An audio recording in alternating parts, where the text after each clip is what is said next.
Welcome to the Explainer. It's kind of wild to think about the days when PR teams literally sat around cutting out newspaper clippings with scissors just to prove their value. We've definitely come a long way since then. But right now, we're right in the middle of a massive shift in how enterprise brands actually understand their public presence. We're talking about a complete evolution from legacy PR measurement to advanced narrative analysis. For years, communications teams just counted clips, right? But with the information landscape moving at warp speed, that old way of doing things is hitting a serious brick wall. So, how do you actually measure what people, and increasingly AI, think about your brand?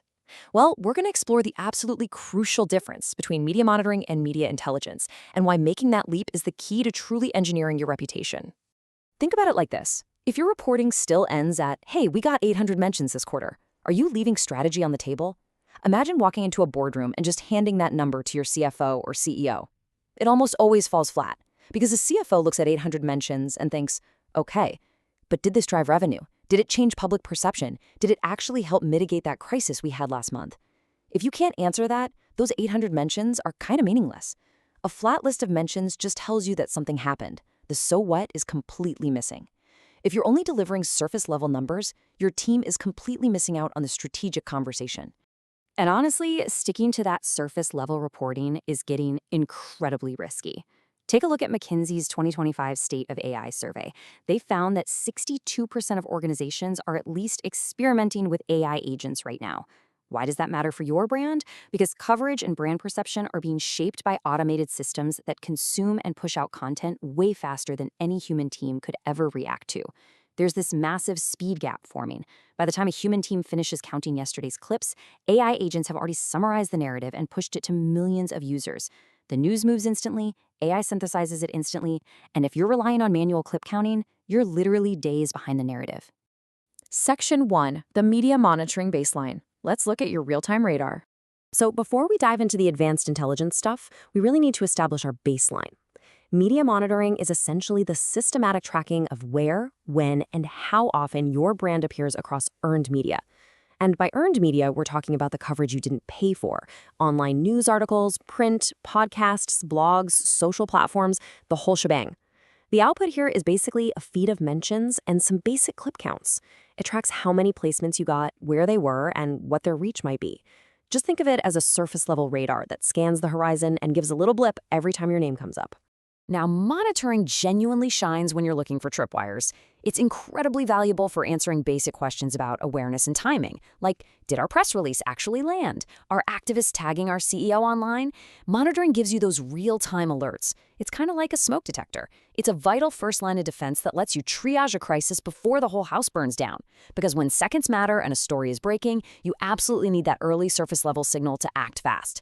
Plus, it helps you build a coverage volume baseline. You can't interpret coverage if you aren't capturing it first, right? But remember, monitoring is just the floor. It is definitely not the ceiling. This whole idea is summarized perfectly by this quote.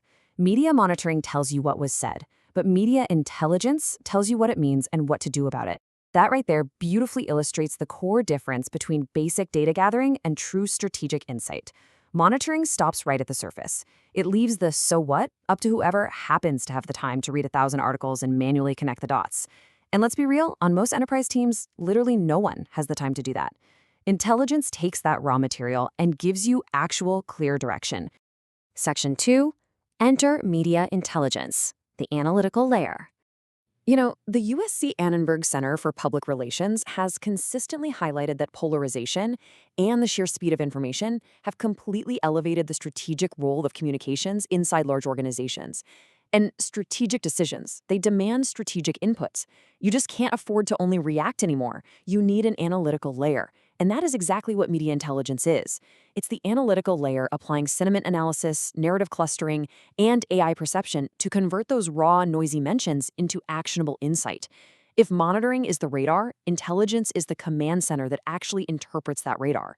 It takes the coverage, explains its impact on your brand, and points out exactly where the story is heading next. Section 3, data versus decision. Let's do a direct comparison. At the enterprise scale, these two systems answer fundamentally different questions for leaders. On one side, we have media monitoring.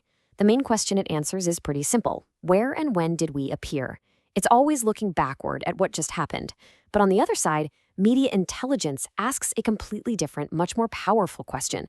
What story is forming, and what should we actually do about it? One looks in the rearview mirror, while the other looks straight through the windshield. Would you rather just know that an event happened or know exactly how to strategically respond to it? And because they answer such different questions, they serve entirely different stakeholders.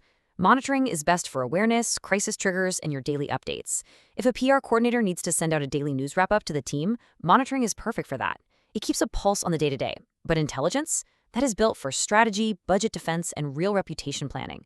When a VP of communications has to walk into the boardroom and defend $1 million budget during a crisis, or manage a brand's reputation through a massive acquisition, they are relying on intelligence for sure. Naturally, the outputs look completely different too. Monitoring hands you a flat feed of mentions and some basic clip counts. Intelligence hands you narrative clusters, sentiment trends, and AI perception data. It shifts you from staring at this noisy, honestly soul-crushing spreadsheet of links to viewing a coherent map of where the conversation is actually going. It literally compresses what used to be these quarter-long, agonizing manual analysis projects into real-time strategic input. Section 4. Breaking down intelligence. Let's go beyond the basic sentiment overlay.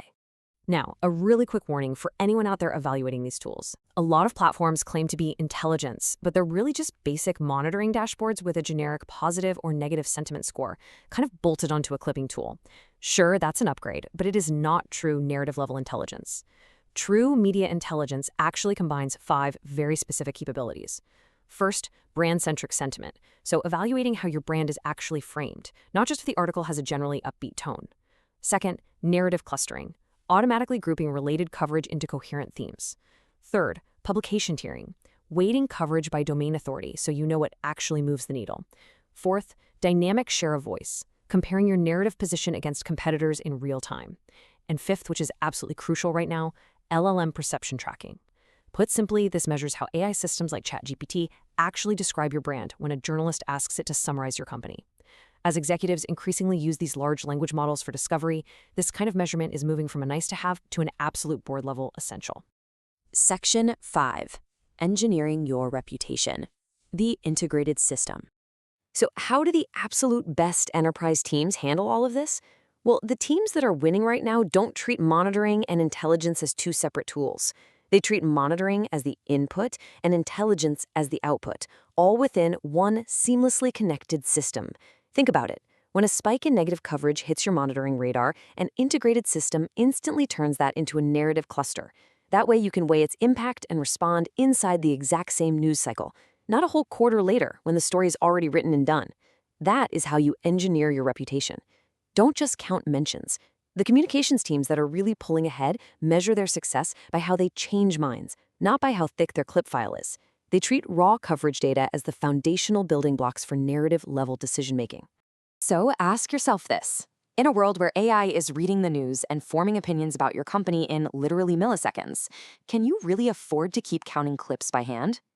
If your team is ready to step into the future of narrative clarity and compress those quarter-long analysis projects into real-time strategy, it's time to make the leap. Schedule a personalized demo at handraise.com to see exactly how media intelligence works and what your brand's coverage looks like once it's finally analyzed at the narrative level. Give your leadership the view of reputation that holds up to the absolute toughest questions. Thanks so much for joining me on this explainer, and I'll see you next time.